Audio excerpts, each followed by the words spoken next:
Dans la première lecture qu'on a entendue ce matin, c'est tiré du livre des Lévites, c'est un livre de l'Ancien Testament. On nous explique comment on procédait quand on apprenait quelque part que quelqu'un avait la lèpre. Puis dans cette lecture-là, on décrit les étapes. Qu'est-ce qu'il fallait faire? On leur disait, bien, va te montrer au prêtre. On disait à celui qui avait la lèpre, tu dois te promener avec des vêtements déchirés, les cheveux en désordre. Et quand tu auras fait ça, partout où tu vas entrer, on te demande de crier « impur, impur ». Puis en plus, ce qu'on demandait à cette personne-là, c'est de vivre complètement en retrait des autres, coupé des autres. On voit que les règles, oui, il y a un petit retour de son, hein? On voit que les règles étaient sévères, mais pourquoi les règles étaient sévères comme ça? Bon, on s'en doute un petit peu. Le but, c'était de dire, on veut éviter que la contagion se répande, que tous les autres tombent malades. Mais en même temps, c'est bon de savoir que, mettez-vous à la place du lépreux, hey, c'est quelque chose à vivre, là. Ça vient de changer ta vie complètement, là. Tu ne vivras plus de la même façon, tu vas être coupé de tes amis, tu vas être coupé de ta famille. Ces gens-là se sentaient vraiment comme rejetés. Et là, je vous parle du lépreux. Mais si vous prenez le lépreux, il y avait une famille, il y avait des amis. Combien de personnes étaient touchées par ça?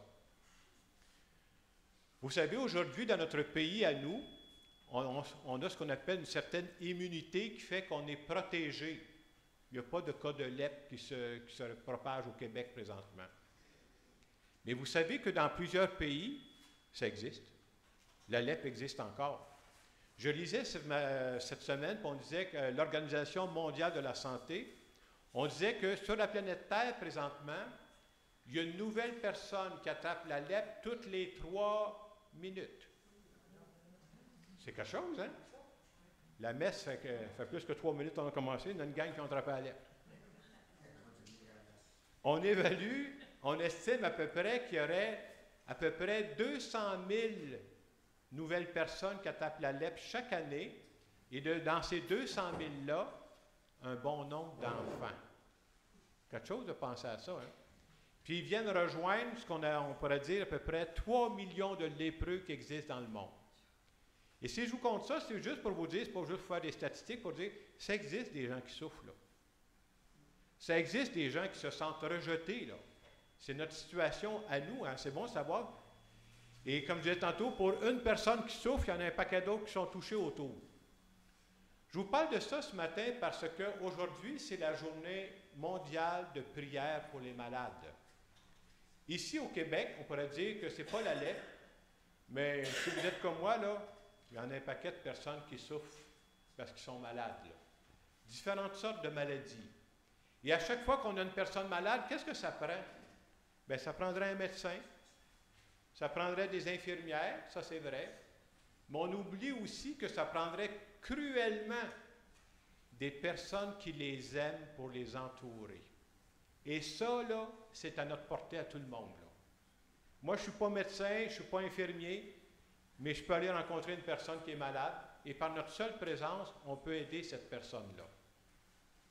Et quand on regarde plusieurs pages d'Évangile, c'est vrai ce matin parce que Jésus guérit un lépreux, mais c'est vrai dans plusieurs pages d'Évangile, on voit que Jésus a pris un soin jaloux de prendre soin des malades, parce qu'il connaît leurs conditions. Et une des choses que Jésus leur disait souvent aussi, c'est que, parce qu'il croyait ça à cette époque-là, la maladie n'était pas une punition qui venait de son Père. C'est pas juste à cette époque, hein? J'ai entendu, moi, des gens dire « Qu'est-ce que j'ai fait au bon Dieu? » Aïe, aïe! C'est pas ce Dieu-là qu'on croit, là, hein? Non, Jésus, parce que la maladie, ça fait partie de notre condition humaine. Je ne veux pas vous faire peur, là, mais si jamais on vieillit, moi, je ne vous conseille pas ça, mais si jamais on vieillit, on va avoir plus de chances d'être malade. C'est ça, notre condition humaine. Et Jésus prenait soin de ces gens-là, puis aujourd'hui, il veut prendre soin, il veut passer par nous pour prendre soin de ces personnes-là, les entourer d'amour.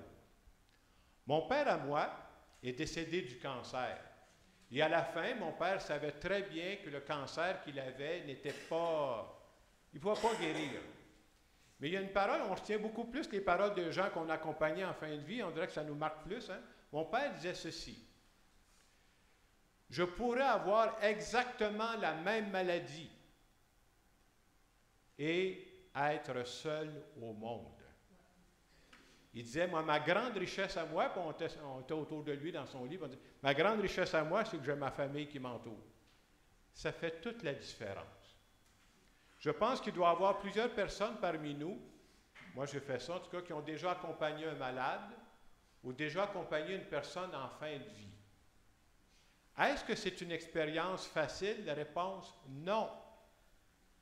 Mais c'est une expérience qui est exigeante, mais qui change une vie. Quand tu es passé par là, quand je dis que ça change une vie, ça change ta façon de regarder la vie. Moi, je n'ai pas de cachette à vous faire. Souvent, quand je me déplace en auto, je suis tout seul. Répétez pas ça à personne. Ouais, c'est enregistré. Répétez pas ça à personne. Mais je parle tout seul dans mon auto, moi. Des fois intérieurement, des fois extérieurement. Parce que quand j'ai à rencontrer des personnes qui sont mal prises comme ça, des fois, je reviens du genre, ça va bien ton affaire. On a tous nos petits bobos, soyez sans crainte, hein? Mais des fois, il s'agit d'en rencontrer d'autres pour dire, hey, ça va bien ton affaire. Alors, c'est un peu ça. Moi, je pense qu'en fin de semaine, on se fait dire que notre présence d'amour est importante auprès de ces gens-là. Après ça, je me suis dit, je ne voulais pas vous rester juste sur des statistiques de maladie. Je dis qu'il est découragé le matin, celui-là. Je me suis rappelé que cette semaine, ce n'est pas juste le début du carême, mais le 14 février, c'est aussi la fête de la Saint-Valentin. Et je me suis dit, à quelques jours de la fête de la Saint-Valentin, on pourra reprendre l'Évangile d'aujourd'hui puis l'adapter. Vous savez, dans l'Évangile, ce qu'on demande, mais viens guérir ma peau de la lèpre. Moi, je me suis dit, ce matin, pour nous autres, là, c'est peut-être pas notre peau qui a besoin d'être guérie. Même si ce matin, je suis passé vis-à-vis de ma pharmacie, puis je dis, il y aura une job à faire. Là, mais je me suis dit qu'à la place de demander à Dieu de guérir notre peau, on pourrait demander de guérir nos cœurs. Et ça serait beau de reprendre les paroles exactes de l'Évangile, puis de dire, Seigneur, si tu le veux, tu peux purifier mon cœur. Et c'est beau de penser que Jésus répondrait de la même façon, je le veux. Que ton cœur soit purifié. Et qu'est-ce que ça veut dire, cette demande-là? On demande à Dieu, viens nous aider à vivre des relations de plus en plus vraies, de plus en plus authentiques avec les personnes qui nous entourent. C'est ça qu'on demande. Et Saint Paul disait dans la deuxième lecture qu'on a entendue tantôt, quand tu veux vivre des relations d'amour, des relations d'amitié vraies, là, il dit, il ne faut pas que tu penses juste à ton intérêt personnel. On a tous ce réflexe-là. Mais oui, j'ai mon intérêt personnel, puis j'en prends soin. Mais si tu veux vraiment aimer, il faut que tu dépasses ça. Ne reste pas juste avec tes affaires à toi. Sors de ton petit intérêt personnel pour penser à l'autre. Et pour nous qui sommes croyants, je pense qu'il y a quelque chose, une relation qui vient nous aider à vivre toutes les autres relations, c'est de savoir qu'on est aimé. On est aimé par Dieu, on est aimé par des personnes, mais de savoir qu'il y aura toujours quelqu'un. Il y a des personnes qui ne m'aimeront pas, là, mais il y a toujours quelqu'un, moi, qui va m'aimer. Et de savoir qu'on est aimé dans la vie, ça aide beaucoup à aimer les autres. Je crois que si on n'a pas ce sentiment, cette perception de savoir que je suis aimé, ça doit être très difficile d'aimer les autres. Il faut d'abord être aimé pour pouvoir aimer ensuite. Là. Et je dirais que le danger qui nous guette, nous autres, aujourd'hui, c'est de prendre nos relations d'amour, nos relations d'amitié pour acquises. Vous savez, la fête de Saint-Valentin, il y a quelques années, quand on fêtait la Saint-Valentin, c'était juste pour les couples. Là. En dehors de ça, ils ne fêtaient pas ça. Mais à ce temps, ça s'est élargi. Hein? On pense à Saint-Valentin, on fête ça avec des amis, on fête ça avec des membres de nos familles, puis tout ça. Et je trouve qu'en cette fête de la Saint-Valentin qui s'en vient, demander des cœurs purifiés, c'est important de dire à nos proches qu'on les apprécie, qu'on les aime. C'est fondamental, ça, de demander ça. Et quand on vit ça, ça nous fait du bien et ça nous fait grandir. Et je le disais tantôt, il y a, comme on est croyant, il y a une personne qui nous aime par-dessus tout et c'est Dieu. Et en cette fin de semaine, on veut se laisser aimer par Dieu. Alors, ce que j'ai pensé, vous savez, habituellement, quand je finis mon homélie, je fais une prière. Ce matin, plutôt que faire une prière, j'ai pensé vous partager une lettre que Dieu voudrait nous écrire pour la Saint-Valentin. Alors, je vous partage cette lettre. J'ai trouvé que Dieu était délicat parce qu'il écrit sur du papier rose quand même. Il s'est adapté. Hein? Alors, c'est dans quelques mots, j'essaie de vous traduire comment Dieu nous aime, tout simplement. Alors, ça commence comme ceci. À toi, mon fils bien-aimé, à toi, ma fille bien-aimée. Je veux te dire que mon amour pour toi est intense. Dans toute ta vie, personne ne t'aimera autant que je t'aime. Quand j'ai créé l'univers, tu étais déjà dans mes pensées. La seule raison pourquoi tu existes est que je t'ai créé pour t'aimer. Rien, vraiment rien, ne pourra te séparer de mon amour. Quoi que tu fasses, je n'arrêterai jamais de t'aimer.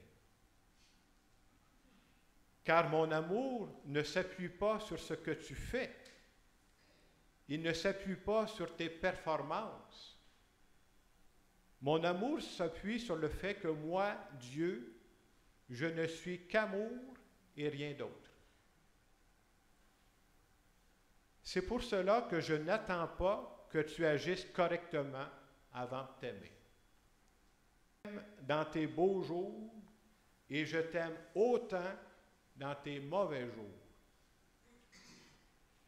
L'amour que j'ai pour toi ne passera jamais, car mon amour est éternel.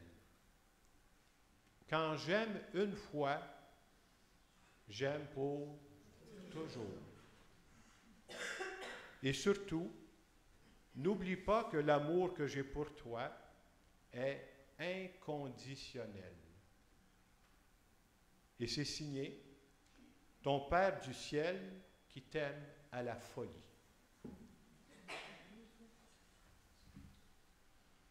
Dans le moment de silence qui va suivre, je vous invite à penser, est-ce que j'y crois à ça? Est-ce que je crois que je suis aimé, moi? À ce point-là. Je vous invite à penser aux personnes avec qui vous vivez des belles relations d'amour, d'amitié. Puis je vous invite, comme je le disais tantôt, à présenter à Dieu une personne que vous connaissez qui vit une maladie présentement.